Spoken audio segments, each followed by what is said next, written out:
It captures people's imagination, I think, first and foremost. Architecture does affect people in ways that maybe architects understand only after a building's built.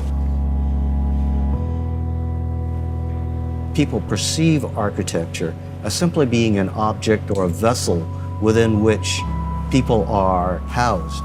And that's clearly not what our sense of architecture is. What the hell is an architect? What does an architect do? You know, what is the difference between an architect and a builder?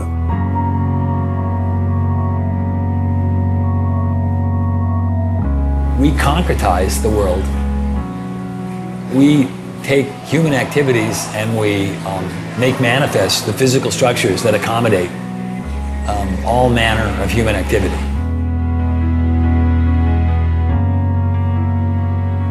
The design studio is a place where individual action and individual creativity is measured very directly by the people around them. When students are doing their job, they're shifting the focus of how we're talking and thinking about architecture.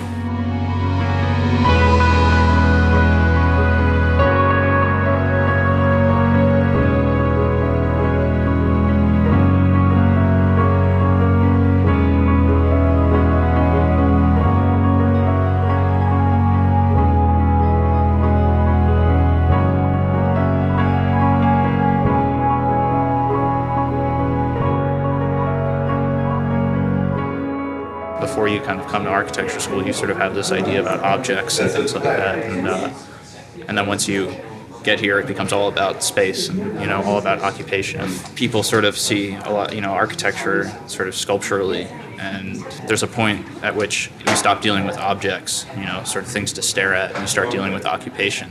I have a lot of friends who find it really hard to understand like my schedule here and how we function here and being here at strange hours of the day and working environment and what studio space is like. And the way of working too, Yeah. That's really important. Yeah. So, and also the idea of being critiqued. Like being critiqued is it's a foreign concept really, to a really business foreign student. Concept. Yeah. The design studio is a place where students have to perform on their own. They have to create something from their own imagination. They have to create something in response to a set of problems that are either given to them or they have to even invent the problem.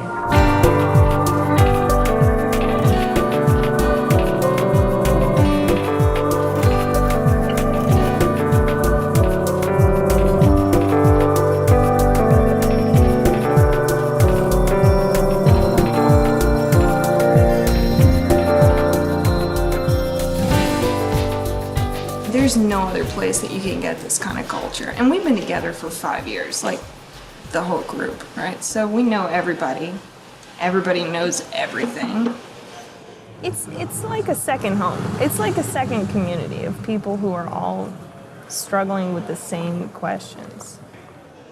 Now, when I worked at home, there was so much lacking in the projects. There's nobody to bounce things off of. The inspiration is at a minimum when you're on your own.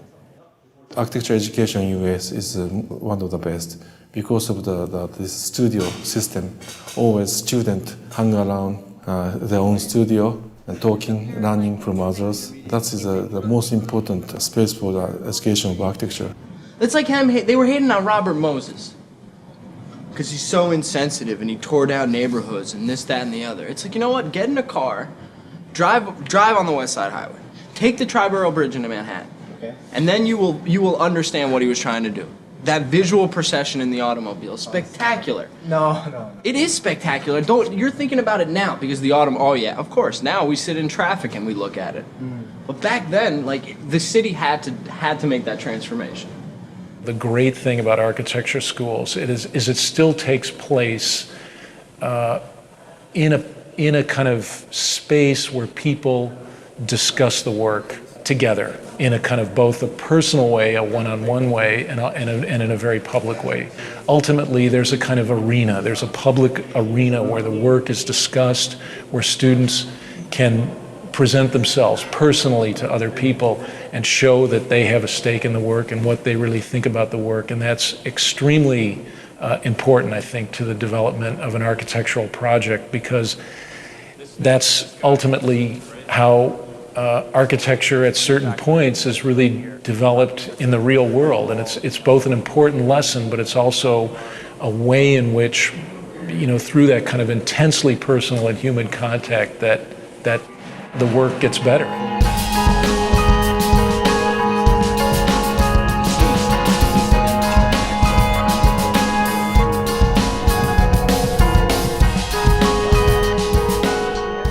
I think a lot of the culture of studio happens at the most random times, like the most random hours.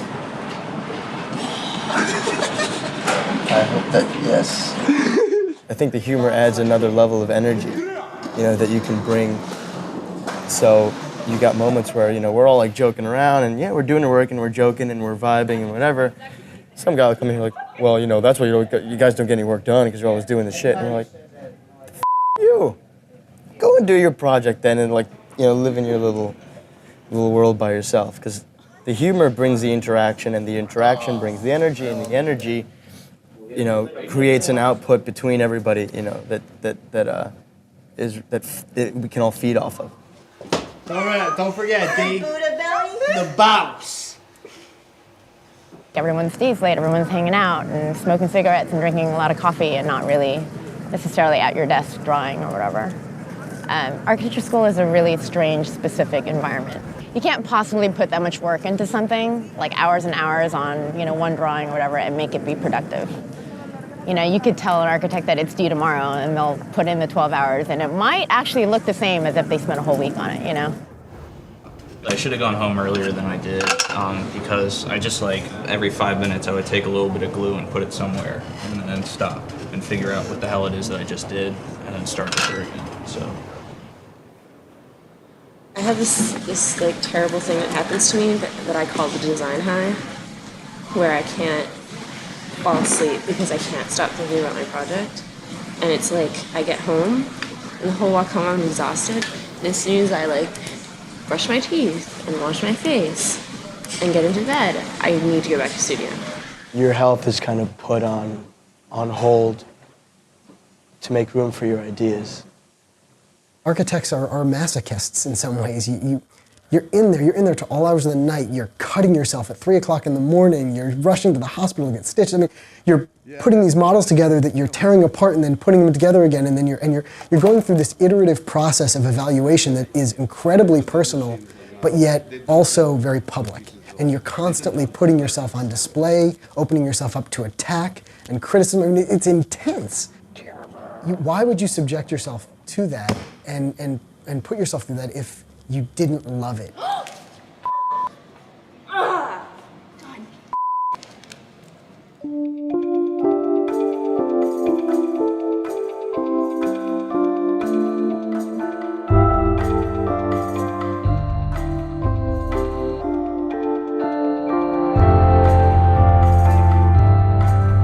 That's a conceptual mistake. A structural system does not separate between each unit. Usually the span of structure encompasses 3 or 4 units, or maybe more. Well, I understand, but I don't see why that has to necessarily be the case, especially. It necessarily be this case. It has to be this case. I understand that I don't have to, but I think it's important for the, It's for wrong. the resolution. It's fine. It's wrong. Why is it wrong? Tell us why it's wrong. Economically. It's not wrong. Systems. We could critique his whole project in terms of the economy. But you've done. Basically, they're these walls, Dan. In terms of his diagram. Yeah. Those have to be every other third wall is structural. I mean, then that completely ruins the areas in It does not ruin anything. It wasn't necessary to have that conversation. The point was made, and then that's it. I understood the point, they understood or I thought he understood my point. I thought that should be the end of it, and then there were more important things to talk about and other people that had to talk to them, and still talking about it for 20 minutes. One thing that I always have an issue with is students get so frustrated if they don't have a good critique. I think they misinterpret what a good critique is. I mean, by definition, it's a critique, it's a criticism. So if you go into a critique and all the critics, all they can do is blow hot air up your ass and tell you how great the project looks, well, that's still not, to me, that's not a good critique. They didn't criticize anything. To me, a good criticism is if you can inspire enough thought based on what they see and what they hear. If it inspires enough thought, then they will criticize. Not criticize in the sense of attacking. They're going to criticize because whatever you showed them inspired enough thought that they have their own opinion about the thing now. That's a criticism. I'm not gonna argue with you because I have a feeling it wouldn't be productive. We could go on all night. We could. I know that's not the point. You would stop and listen occasionally. We'd be able to find, some resting spot here where we're kind of talking about the same thing, and you allow us to help you. The other thing I think that is sometimes very negative is the idea that the student should be trained to do a sales pitch in this jury process. I mean, I think that really probably the student should at first be silent, and the jurors should really start to ask questions about the drawings and try to understand the project in a more Socratic way, rather than this sales pitch followed by criticism. If you're a smart architecture student, you're listening very closely because you're not only interested in how that work is coming out of you, but also how other people are seeing it.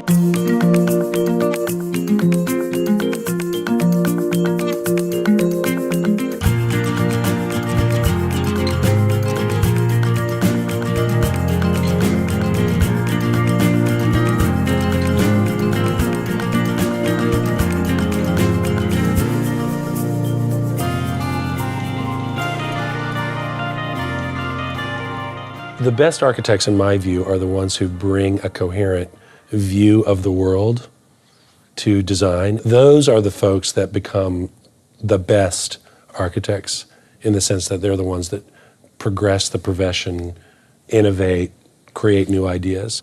The most important thing about being an architect is learning how to think clearly.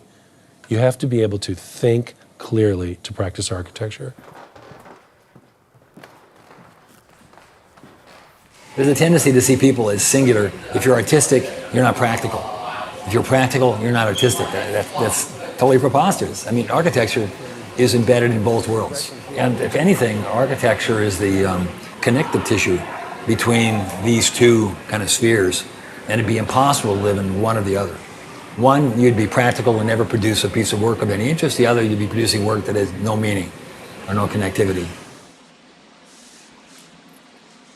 I think design requires a certain kind of smartness that holds those schizophrenic views simultaneously in one's thinking. Even as a young person, you know whether you can do that. And as you mature, it's quite rewarding to have those opposing views in your mind at all times. There's not just one role for an architect. There are all different kinds of contributions an architect can make in the culture. The question of what's a good architect, I think that there are many different perspectives that come at a project as it's developing. And what's important for the architect is to be able to listen to people outside of themselves and take that and then give something of themselves to a project and make something incredibly unique and wonderful.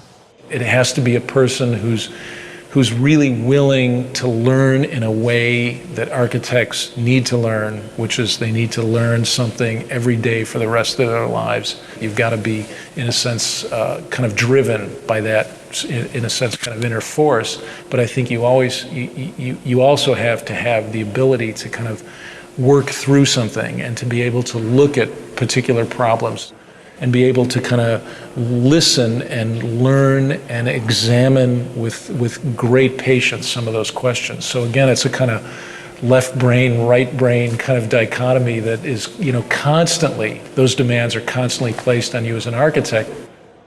There are other disciplines that bring other things to the table, but I think our ability to envision or imagine something that is not there, it's almost spooky to people. This notion that you can look at a site or look at a parking lot and see a building there, I think it's extraordinary. It's an extraordinary skill, and we are one of the few disciplines that can do that. I would not trade for anything the skill set that I learned in school, because it's very, very, very unique to our discipline, and that's what we bring to the table.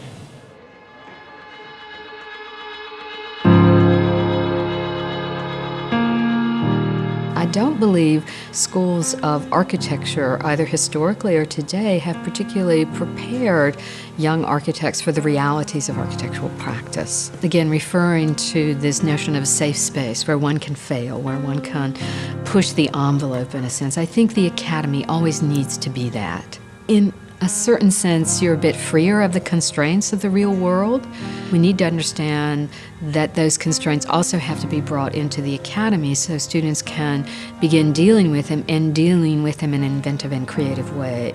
I think the academy should be a kind of idealized space, but it also has to be a kind of laboratory, a testing ground for the real world. And I don't think we're so good with the latter. I mean, we are still that ivory tower. Sometimes I think we lose a little bit of the reality of what our job is and what our profession is really about.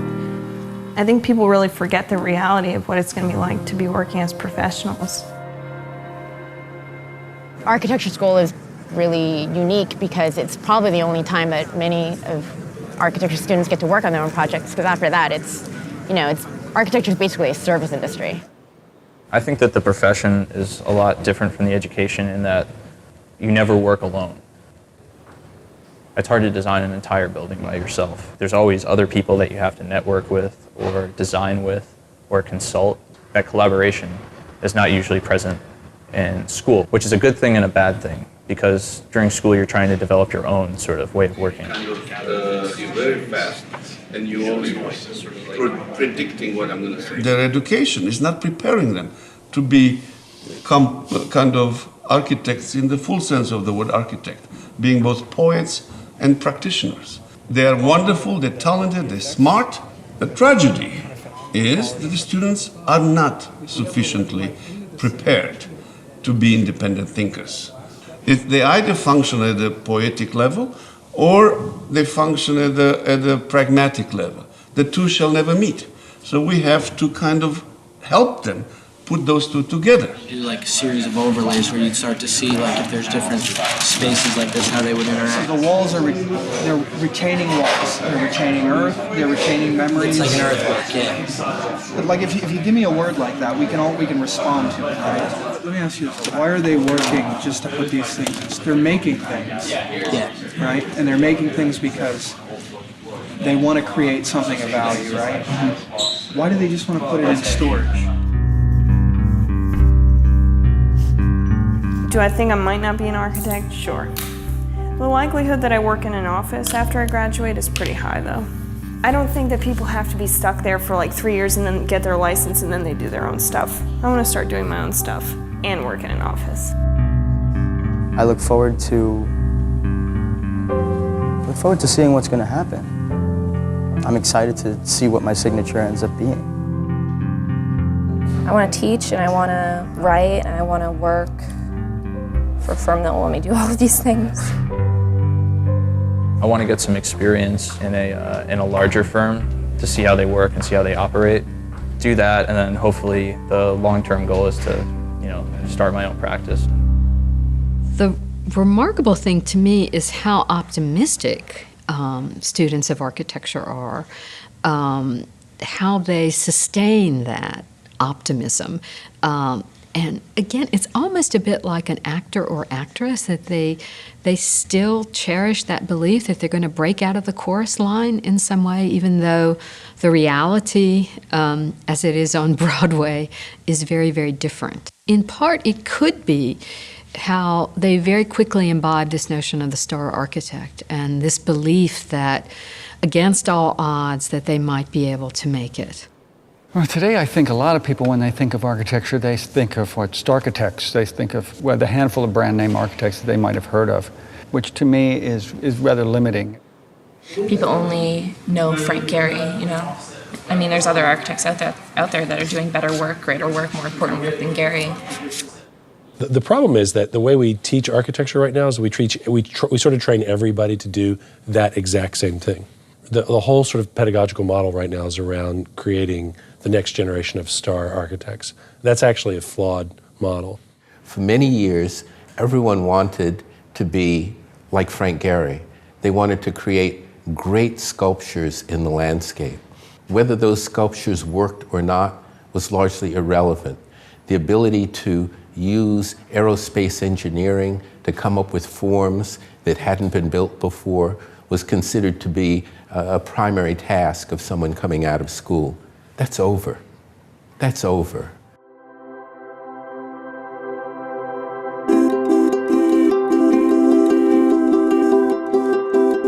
I would argue that this current generation of beginning students of architecture have the capacity to reshape a world like we've never seen before.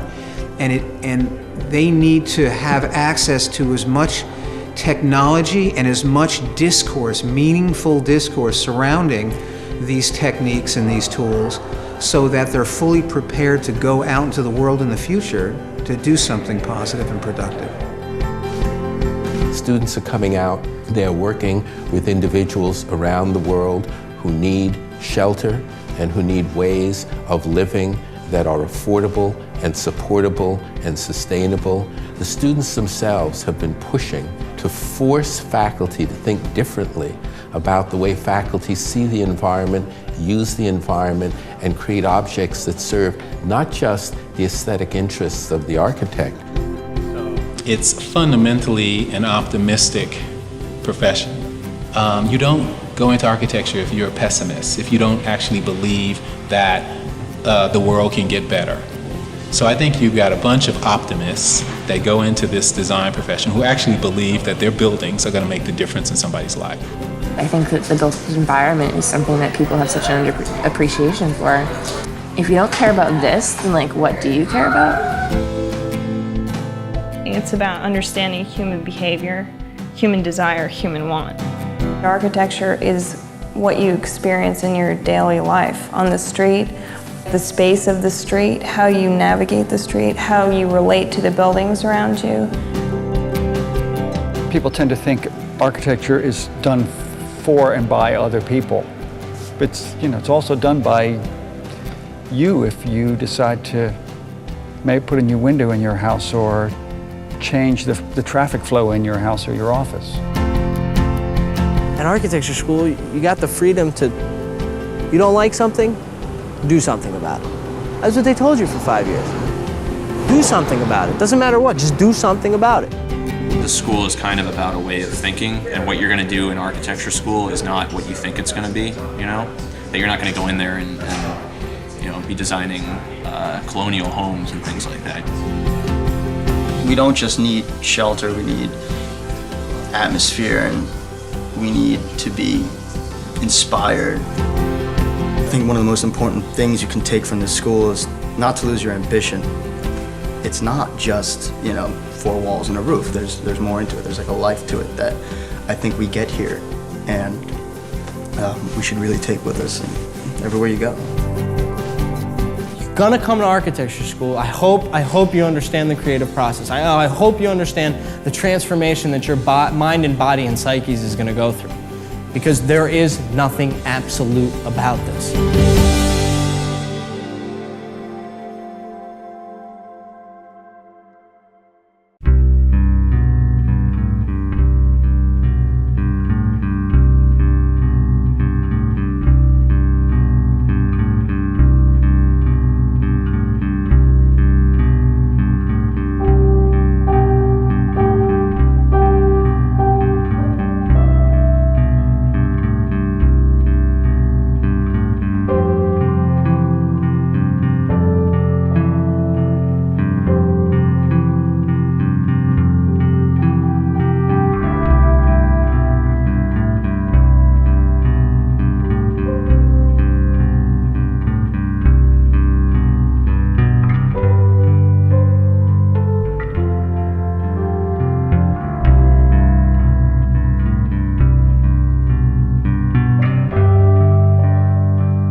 What do you think about that, Mr. Doc Boy? Yeah, making a movie, huh? Right. Yeah, sure you are. Yo, where did